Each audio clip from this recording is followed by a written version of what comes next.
खबरों में आप सभी दर्शकों का स्वागत है और आपके साथ मैं हूं आसिफ खान। हम अगले 20 मिनट में आपको देश दुनिया की 20 ऐसी खबरें बताने वाले हैं जो इस वक्त न केवल सुर्खियों में है बल्कि दिलचस्प और अहम भी हैं। तो शुरू करते हैं 20 मिनट में 20 खबरों का सिलसिला। सबसे पहले देखते हैं राजस्थान की कौन कौन सी खबरें इस वक्त अहम हैं। जी हां, प्रदेश बीजेपी में बगावत करने वाले नेताओं की घर वापसी का सिलसिला जारी है। वरिष्ठ नेता घनश्याम तिवारी के बाद अब वरिष्ठ नेता भूपेंद्र सिंह शक्तावत भी घर लौट आए हैं। भूपेंद्र सिंह शक्तावत ने बीजेपी प्रदेश अध्यक्ष सतीश पूनिया, उप नेता प्रतिपक्ष राजेंद्र राठौड़ समेत दूसरे आला नेताओं की मौजूदगी में पार्टी की सदस्यता ग्रहण की। घर वापसी को लेकर भूपेंद्र सिंह शक्तावत ने आभार जताया और कहा कि पार्टी मां होती है और मां से फिर से मिलन हुआ है। और मां से बेटे कई बार किन्हीं परिस्थितियों में कोई वजह से अलग भी हो जाते हैं लेकिन भावनात्मक जुड़े रहते हैं। और आज मैं वापस अपनी पार्टी में आया हूँ आप सबके सानिध्य में, तो निश्चित रूप से जितना हो सकेगा भारतीय जनता पार्टी को मजबूत करने के लिए, टेकड़ी के अंदर मजबूत करने के लिए जहां भी हमारी आवश्यकता होगी, जहां भी आप निर्देश देंगे, जहां भी आप आदेश देंगे, वो हम काम करने के लिए तैयार रहेंगे। बाड़मेर में अगस्त 2019 से शुरू हुआ सखी सेंटर महिला अपराध को रोकने और सुरक्षा में अहम भूमिका निभा रहा है। अब तक सखी सेंटर में घरेलू कलह, लड़कियों से धोखा, दहेज प्रताड़ना जैसी 87 शिकायतों का निपटारा किया जा चुका है। सखी सेंटर में पुलिस कार्रवाई से लेकर कोर्ट तक महिलाओं की मदद की जाती है, उसका लिखित रिकॉर्ड भी रखा जाता है। यहाँ महिलाओं की शिकायतों का निपटारा करने के लिए 3 काउंसलर, 3 महिला स्टाफ, 1 सुरक्षा गार्ड को भी तैनात किया गया है। साथ ही वकील, डॉक्टर और सीनियर पुलिस अधिकारी की भी सेवाएं ली जा रही हैं। यूँ तो यहाँ महिलाओं के ज्यादातर मामलों को निपटाया जा रहा है, लेकिन किसी मामले का समाधान नहीं होने पर आगे पुलिस के पास भी भेज दिया जाता है।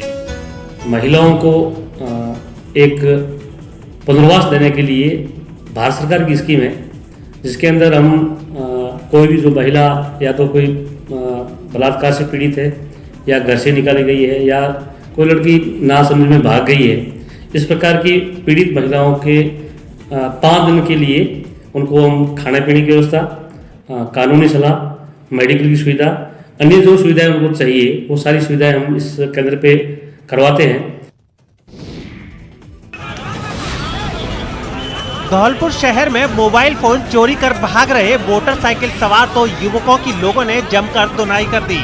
ये मामला निहालगंज थाने इलाके के जगन चौराहे का है, जहां बाइक सवार 2 युवकों ने एक शख्स के मोबाइल फोन पर हाथ साफ कर दिया, लेकिन दोनों मौके से फरार हो पाते उससे पहले लोगों ने दोनों को धर दबोचा और फिर दोनों युवकों की जमकर पिटाई शुरू कर दी। इसकी सूचना मिलते ही पुलिस की टीम भी मौके पर पहुंच गई और दोनों युवकों को भीड़ से बचाकर थाने ले आई, जहां दोनों आरोपियों से पुलिस ने पूछताछ शुरू कर दी। जगन चौराहे पर 2 व्यक्ति मोबाइल छीनने वालों को पब्लिक ने पकड़ रखा है। उक्त सूचना पर जयपाल सिंह पहुंचे तो 2 व्यक्ति पकड़ रखे थे। उनके नाम भूपेंद्र सिंह और पुष्पेंद्र सिंह उन्हें बताया। उक्त दोनों लोगों को लाकर थाने पर पूछताछ की जा रही है।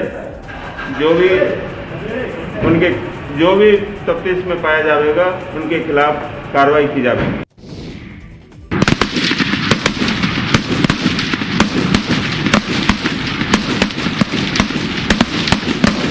दौसा के भाकरी की पहाड़ियां उस वक्त ताबड़तोड़ चली गोलियों की आवाज से गूंज उठी जब यहां मौजूद फायरिंग रेंज में पुलिस के जवानों और अफसरों ने सालाना चांदमारी की प्रैक्टिस शुरू की।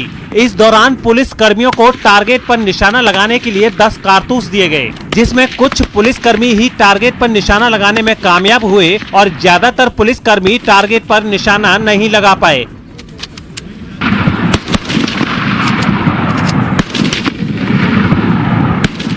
पुलिस कर्मियों की सालाना चांदमारी कराने का मकसद उन्हें चुस्त दुरुस्त रखना है और हथियारों को चलाने की प्रैक्टिस करवाना है, ताकि समय आने पर पुलिस मुस्तैदी से अपराधियों पर लगाम कस सके।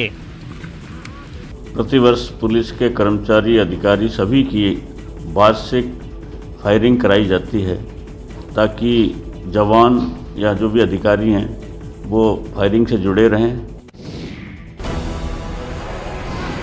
नेशनल हाईवे 21 पर मेहंदीपुर बालाजी के पास टक्कर के बाद ज्वलनशील डामर से भरा एक टैंकर धू धू कर जलने लगा। ये हादसा उस वक्त हुआ जब महुआ से जयपुर की ओर जा रहे डामर से भरे टैंकर ने खड़े हुए एक ट्रक को जोरदार टक्कर मार दी। टक्कर के बाद दोनों वाहनों ने आग पकड़ ली और देखते ही देखते दोनों वाहन धू धू कर जलने लगे। टक्कर के बाद टैंकर में भरा डामर भी सड़क पर बिखर गया और उसमें भी आग के शोले उठने लगे। हाईवे पर लगी ये आग इतनी भीषण थी कि करीब 1 किलोमीटर दूर पहले ही अन्य वाहनों की आवाजाही रोकनी पड़ी।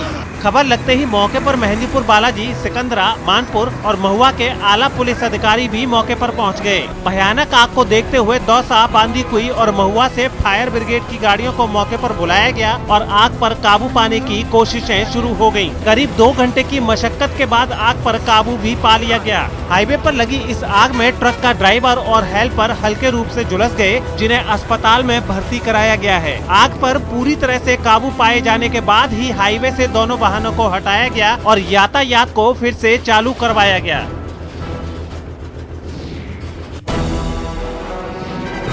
कोटा में एक चलती कार बर्निंग कार में तब्दील हो गई, जिसके बाद वो कार धू धू कर जलने लगी।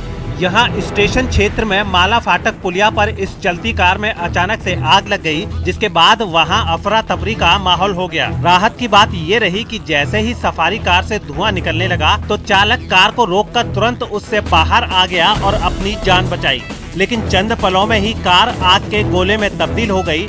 इस दौरान माला फाटक पुलिया पर इस हादसे के चलते दोनों तरफ वाहनों की कतारें लग गईं। सूचना मिलते ही फायर ब्रिगेड की टीम भी मौके पर पहुंची और आग बुझाने में जुट गई, लेकिन जब तक आग पर काबू पाया गया तब तक कार पूरी तरह से जलकर खाक हो गई। कार में आग की वजह शॉर्ट सर्किट बताया जा रहा है। भीमगंज मंडी थाना पुलिस इस पूरे मामले की जाँच कर रही है। बीकानेर में सोलर प्लांट में ठेके के विवाद में गंभीर रूप से घायल हुए एक शख्स की अस्पताल में मौत हो गई। घायल हाकिम का पीबीएम अस्पताल में इलाज चल रहा था, लेकिन इलाज के दौरान उसकी मौत हो गई। वहीं मौत की सूचना मिलने के बाद लोगों में काफी आक्रोश फैल गया। मौत की सूचना के बाद लोगों ने भुट्टो के चौराहे पर जाम लगा दिया और जमकर हंगामा किया। सूचना के बाद पुलिस की टीम मौके पर पहुंची, लेकिन इसी दौरान आक्रोशित लोगों ने जाम के साथ साथ गाड़ियों पर पत्थर फेंकना शुरू कर दिया, जिसके बाद अफरा तफरी का माहौल हो गया। हालांकि पुलिस ने मोर्चा संभालते हुए सभी उपद्रवियों को भगा दिया। इस घटना के बाद मौके पर आरएसी को भी बुलाया गया। वहीं सीओ पवन भदौरिया ने कहा है कि जिन लोगों ने हंगामा किया और तनाव का माहौल बनाया उन्हें बख्शा नहीं जाएगा। उनके खिलाफ सख्त से सख्त कार्रवाई की जाएगी। थाना जामसर के अंदर नूरसर गांव के अंदर सोलर प्लांट के ठेके को लेकर किसी आपस में 2 गुटों का झगड़ा हुआ था, जिसके अंदर ये घायल हो गया था। ये हॉस्पिटल पीबीएम में एडमिट था, जिसकी आज अभी कुछ समय पहले मृत्यु हो गई। उसको आइडेंटिफाई कर लिया गया, उनकी फोटोज वगैरह है और त्वरित उन पर कार्रवाई की जाएगी, जो भी आवश्यक कार्रवाई होगी कानून। अलवर में एक ई रिक्शे वाले की शर्मनाक करतूत सामने आई है। उसकी ये करतूत सीसीटीवी में भी कैद हुई है।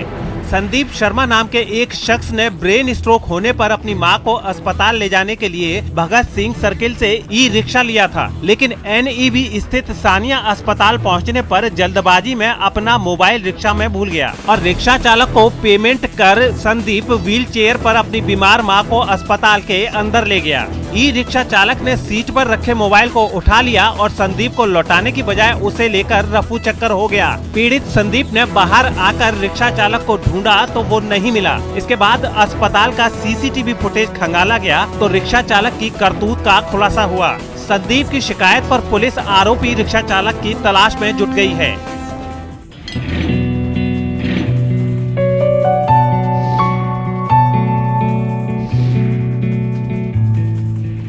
जी हाँ, बीकानेर के पंकज कुमार सेवक पर ये लाइनें एकदम फिट बैठती हैं। पंकज के दोनों हाथ नहीं हैं, फिर भी उन्होंने वो कर दिखाया है जो अच्छे नहीं कर सके। पंकज ने तैराकी में महारत हासिल कर स्टेट लेवल पर कई मेडल्स जीतकर मरुधरा का नाम रोशन किया है और अब पंकज इंटरनेशनल लेवल पर देश का परचम लहराना चाहते हैं। लेकिन पंकज के परिवार के आगे आर्थिक तंगी मुंह पाए खड़ी है और वो उम्मीद भरी नजरों से सरकार की तरफ देख रहे हैं। गवर्नमेंट के थ्रू अभी तक तो हम लोगों को हम लोगों का नाम चले, अभी तक मेरे को कुछ मिला नहीं है। 2017 में हम लोग जो खेल के आए थे और उनका फॉर्म भी हम लोग जयपुर में सबमिट करवाया था, उसका कोई रिस्पांस मिला नहीं। बाद में अभी थोड़े दिन पहले ही वो वापस फॉर्म भरवाए हैं, अब देखते हैं कब आते हैं। और अगर वो पैसे हम लोगों को अभी मिल जाते तो हम लोग इंटरनेशनल की तैयारी में लग जाते। तंग गलियों में रहने वाले और बुनियादी सुविधाओं के लिए जूझने वाले गुदड़ी के लाल कमाल कर रहे हैं। पूर्व राष्ट्रपति एपीजे अब्दुल कलाम की प्रेरणा से शुरू की गई इंस्पायर्ड अवार्ड योजना में मरुधरा के नौनिहालों ने कमाल कर दिखाया है। 6ठी से 10वीं तक की स्कूली छात्रों के लिए शुरू की गई इंस्पायर अवार्ड योजना में राजस्थान ने इस साल पूरे देश में पहला स्थान प्राप्त किया है। इस बार राजस्थान पहले नंबर पर आया है। 8027 बच्चे इसमें चयनित हुए हैं। उनको आर्थिक लाभ होगा और उससे उनको आगे पढ़ने में और सुविधा होगी। और चलिए अब इन प्रतिभाओं से मिल लीजिए। पिंक सिटी की एक तंग गली में रहने वाला आशुतोष आज अपने साथियों और इलाके के लिए नायक हैं। इसका आविष्कार सड़क हादसे में घायल होने वालों को तुरंत मदद पहुंचाएगा, उसकी जिंदगी बचाएगा। सेंसर व्हीकल में भी हो सकते हैं यूज, जिससे एक्सीडेंट हो सके, मतलब एक्सीडेंट से बच सके। एक्सीडेंट हो भी जाएगा तो उसकी इंफॉर्मेशन डायरेक्टली एम्बुलेंस सर्विस पे पहुंच जाएगी या फिर हॉस्पिटल पहुंच जाएगी। दौसा के डीडवाना गांव के एक किसान दिलीप सैनी ने बिजली की समस्या का समाधान निकाल लिया है। दिलीप ने अपने खेतों में सोलर पंप लगवा लिया है, जिससे खेतों की सिंचाई करने की टेंशन खत्म हो गई है। इसके लिए दिलीप ने कृषि विभाग का सहारा लिया है और प्रधानमंत्री कुसुम योजना के तहत 7.5 HP का सोलर पंप लगवाया, जिसमें केंद्र और राज्य सरकार से 60% की छूट मिली है। इस सोलर पंप से दिलीप को दिन हो या रात खेतों की सिंचाई करने की टेंशन खत्म हो गई है। इसके साथ ही अब फॉल्ट और ट्रांसफार्मर खराब होने पर बिजली निगम के चक्कर लगाने से भी निजात मिल गई है। इस तरह का सोलर पंप सिर्फ दिलीप सैनी ने ही नहीं लगवाया है, बल्कि जिले के सैकड़ों किसानों ने इस तरह की व्यवस्था कर ली है। कुसुम योजना के तहत हमने ये सोलर पंप लगवाया 7.5 HP का, और इससे हमको काफ़ी फ़ायदा है। एक तो हम दिन में पानी मोड़ लेते हैं, रात को हमें पानी मोड़ने की ज़रूरत नहीं पड़ती है। दिन में अच्छी चलती है, सुबह 9 बजे से और 3-4 बजे तक ये खूब बढ़िया चलती है, और हमें एक्स्ट्रा खर्चा करने की ज़रूरत नहीं है, बिल देने की ज़रूरत नहीं है। ये तस्वीर जयपुर के उस सिंधी कैंप बस स्टैंड की है, जहां पहुंचते ही मुसाफिरों का दिल बैठ जाता था। जी हां, यहां से सफर करना मुश्किलों के साथ चलना होता था, लेकिन अब तस्वीर पूरी तरह बदल चुकी है। हाईटेक हुआ सिंधी कैंप बस स्टैंड मुसाफिरों को रोमांचित करने के लिए काफी है। यहाँ पैसेंजरों को विश्व स्तरीय सुविधाएं मिल सकेंगी, जिनमें shopping centre, bank, ATM, restaurant, dormitory जैसी सहूलतें शामिल हैं। इस मल्टी मॉडल बस स्टैंड पर यात्रियों को वर्ल्ड क्लास सुविधाएं मिलेंगी। इसके ग्राउंड फ्लोर पर बसवे बनाया गया है, जहां से डिलक्स बसें संचालित होंगी। यहां पर बुकिंग विंडो, यात्री प्रतीक्षालय और चालक परिचालकों के लिए विश्राम गृह होगा। जयपुर वासियों को 2018 में ही मल्टी मॉडल बस स्टैंड की सौगात मिल जानी चाहिए थी, लेकिन सरकारें बदलने के साथ ही बस स्टैंड का उद्घाटन टलता रहा। उम्मीद की जा रही है कि साल 2021 इस बार जो रहे बस स्टैंड के लिए उद्घाटन की राह खोलेगा और यात्रियों को विश्व स्तरीय सुविधाएं जयपुर में नसीब होगी।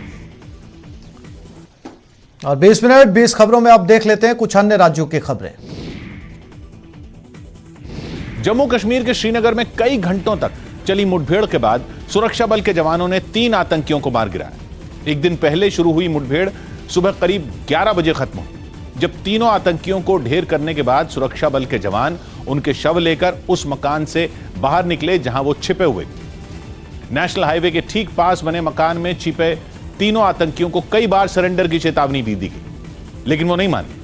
आखिरकार जवानों ने उस मकान को धमाके से उड़ा दिया।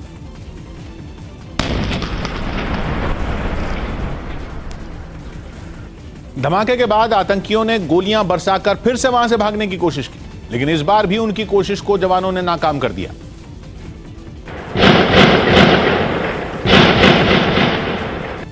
आमतौर पर किसी हमले की फिराक में आए आतंकी घनी आबादी वाले इलाकों में छिप कर रहते हैं, लेकिन इन तीनों आतंकियों के नेशनल हाईवे के पास छिपने के पीछे किसी बड़ी साजिश की आशंका जताई गई। नेशनल हाईवे के पास वो किसी बड़ी कार्रवाई को अंजाम देना चाहते थे। मारे गए तीनों आतंकियों से सुरक्षा बल ने भारी तादाद में हथियार और गोला बारूद भी बरामद किया। कृषि सुधार कानूनों के खिलाफ यूपी के गोरखपुर में कांग्रेस पार्टी के कार्यकर्ता सड़क पर उतरे, लेकिन सड़क पर हंगामा बढ़ता देख पुलिस ने प्रदर्शन कर रहे लोगों को गिरफ्तार कर लिया, जिसकी वजह से पुलिस और प्रदर्शनकारियों के बीच झड़प भी शुरू हो गई। प्रदर्शन की वजह से ट्रैफिक जैम होते ही पुलिस ने कांग्रेस कार्यकर्ताओं को गिरफ्तार करना शुरू कर दिया। पुलिस की गाड़ी में बिठाए जाने के बाद भी लोग नारेबाजी करते रहे, जबकि कुछ प्रदर्शनकारी तो गिरफ्तारी से बचने के लिए सड़क पर ही लेट गए। सड़क पर लेटे प्रदर्शनकारियों को हटाने के लिए पुलिस को भारी मशक्कत करनी पड़ी। कई कार्यकर्ताओं को तो घसीट कर ले जाना पड़ा। इससे पहले काफी देर तक कांग्रेस कार्यकर्ताओं ने नारेबाजी करते हुए मार्च निकाला।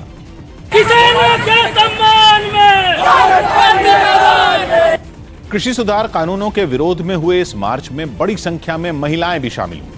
पूर्वी उत्तर प्रदेश में कृषि सुधार कानूनों का विरोध करने में किसानों से ज्यादा राजनीतिक दल ही आगे दिख रहे हैं। किसानों को इस आंदोलन से कोई फायदा नहीं दिख रहा, वो इससे दूर है। गोरखपुर में पहले समाजवादी पार्टी ने किसानों को सड़क पर उतारने की कोशिश की थी, अब कांग्रेस वही कर रही है। तेलंगाना के जगत्याल में राज्य की सत्ता पर काबिज पार्टी टीआरएस और बीजेपी के कार्यकर्ताओं के बीच जोरदार झड़प हो गई। घटना तब हुई जब मंत्री कोपुल्ला ईश्वर के एक कार्यक्रम के दौरान बीजेपी के कुछ कार्यकर्ता हंगामा करने लगे, जिसका टीआरएस समर्थकों ने विरोध किया। लेकिन बवाल तब शुरू हुआ जब थोड़ी देर बाद दोनों पार्टियों के कार्यकर्ता भिड़ गए। देखते देखते उनके बीच हाथापाई होने लगी। इस दौरान वहां मौजूद कुछ पुलिस वाले बीच बचाव करते दिखे। वो धक्का मुक्की कर रहे लोगों को एक दूसरे से अलग करने की कोशिश करते नजर आए, लेकिन इसके बाद भी वहां हंगामा शांत नहीं हुआ। इसी बीच हंगामा कर रहे दोनों पार्टियों के समर्थकों ने सड़क पर दौड़ लगा दी, लेकिन आपस में टकराने की वजह से कुछ कार्यकर्ताओं के बीच फिर मारपीट शुरू हो गई। हालांकि वहां मौजूद पुलिस वालों ने बीच बचाव कर उन्हें अलग कर दिया।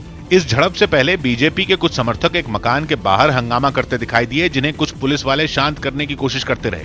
तेलंगाना ही नहीं बल्कि देश के कई राज्यों में अब बदले की राजनीति का दौर चल पड़ा है।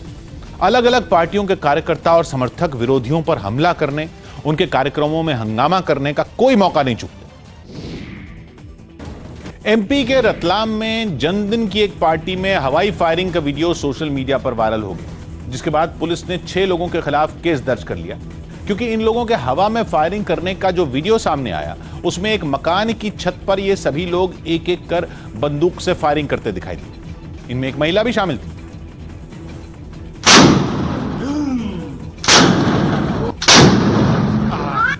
जिस बंदूक से इन आरोपियों ने जन्मदिन के मौके पर फायरिंग की उसका लाइसेंस किसी शख्स के नाम पर है, उसकी तलाश भी जारी है। 6 लोगों पर अभी एफआईआर दर्ज की है और विवेचना की जा रही है। फिलहाल पुलिस के कब्जे में ये बंदूक नहीं है, लेकिन पुलिस ने दावा किया कि वो इस मामले की जांच में जुटी है। जब तक हम जश्न के उन्माद में कोई वारदात न कर बैठे तब तक हम नहीं सुधरने वाले। शादी ब्याह का मौका हो या फिर जन्मदिन का जश्न हो, उसको किसी के लिए मौत का दिन बनाना जरूरी है क्या? लाइसेंसी या गैर लाइसेंसी, हर्ष फायरिंग करते समय हमारी आंखें घास चरने चली जाती है, क्योंकि तब हमको यही लगता है कि बंदूक हमारी है तो हमारी मर्जी से चलेगी। उत्सव मनाने के लिए हम अपनों को ही बुलाते हैं और उन्हीं के सिर पर मौत का नाच शुरू कर देते हैं। 20 मिनट 20 खबरों में अब देखते हैं अंतर्राष्ट्रीय जगत की कुछ खबरें। इमरान खान के तमाम दावों को पली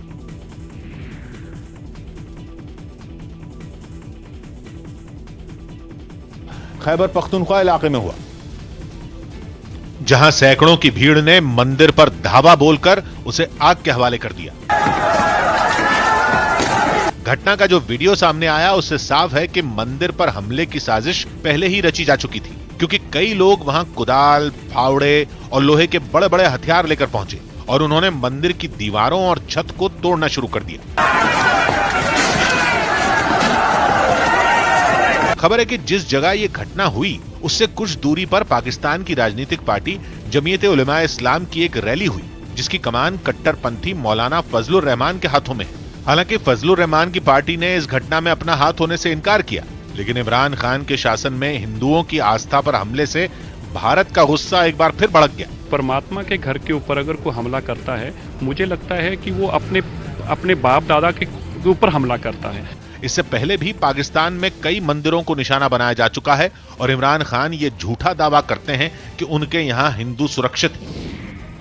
यमन के एक एयरपोर्ट पर हुए जोरदार धमाके ने वहां के लोगों को दहशत से भर दिया। इस धमाके में 13,000 लोगों की मौत हो गई, जबकि 50 से ज्यादा लोग घायल हो गए। ये घटना तब घटी जब रनवे पर खड़े एक विमान से वहां की सरकार के नए मंत्री उतर रहे थे। तभी एडन एयरपोर्ट पर मंत्रियों के विमान के ठीक सामने जोरदार धमाका हो गया। धमाका होते ही वहां मंत्रियों के स्वागत के लिए मौजूद लोगों में भगदड़ मच गई। जिस जगह पर बम फटा वहां से धूल और धुएं का गुबार उठने लगा, जिसके बाद एयरपोर्ट पर तैनात पुलिस ने तुरंत मोर्चा संभाल लिया। इसके बाद वहां गोलियों की आवाज गूंजने लगी। इससे पहले एयरपोर्ट पर कड़ी सुरक्षा के बीच नए मंत्रियों को लेकर विमान रनवे पर उतरा। ये सभी मंत्री राजधानी सना से शपथ लेने के बाद एडन लौटे थे। उनके स्वागत के लिए बड़ी संख्या में उनके समर्थक भी वहां मौजूद रहे, लेकिन उनके विमान से उतरने से पहले ही वहां जोरदार धमाका हो गया और वहां की तस्वीर बदल गई। कोरोना फैलने के 1 साल बाद भी दुनिया इस महामारी से उबर नहीं पाई है, लेकिन इस वायरस को फैलाने वाले चीन की तबीयत पर कोई असर नहीं पड़ा।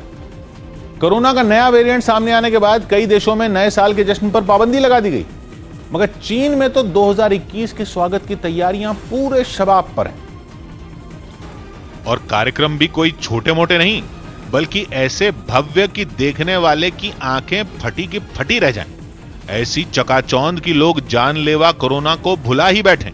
चीन के ग्वांगडोंग प्रांत से सामने आई तस्वीरों में नए साल के इस शानदार कार्यक्रम के लिए विशाल स्टेज बना नजर आया। वहां सैकड़ों कलाकार एक से बढ़कर एक परफॉर्मेंस देते दिखे।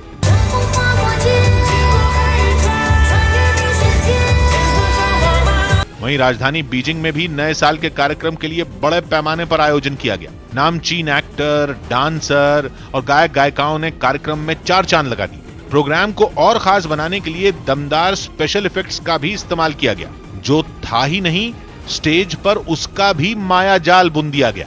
मतलब पैसा तो पानी की तरह बहाया गया। कॉन्सर्ट में चीन की छोटी से छोटी उपलब्धि का भी डंका जोर जोर से पीटा गया।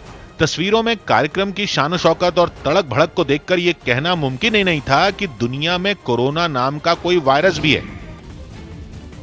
अमेरिका के ओहायो में अफ्रीकी मूल के एक अमेरिकी नागरिक ने अपने साथ बदसलूकी करने वाले एक श्वेत को ऐसा सबक सिखाया है कि इस घटना का वीडियो सोशल मीडिया पर वायरल हो गया। हुआ यह कि एक दुकान पर यह श्वेत अमेरिकी बार बार नस्ल भेदी टिप्पणी कर रहा था। फिर क्या था, अफ्रीकी मूल के अमेरिकी ने इसे ईंट का जवाब पत्थर से दिया। लेकिन हाथ उठाने से पहले वो वीडियो में बेहद शांत दिखा। श्वेत अमेरिकी उसे लगातार गाली देता रहा, लेकिन फिर भी अफ्रीकी मूल का अमेरिकी एक शब्द भी नहीं बोला। खून का घूंट पीकर चुपचाप अपनी बेइज्जती वो सहता रहा।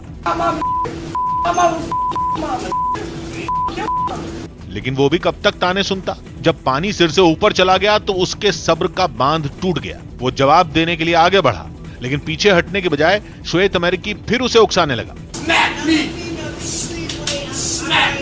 इसके बाद तो अफ्रीकी मूल के उस अमेरिकी ने अपने हाथ में पकड़े आइस टी के कैन को गाली दे रहे शख्स के मुंह पर दे मारा। हमला इतना जोरदार था कि कैन खुल गया और वो आदमी जमीन पर जा गिरा।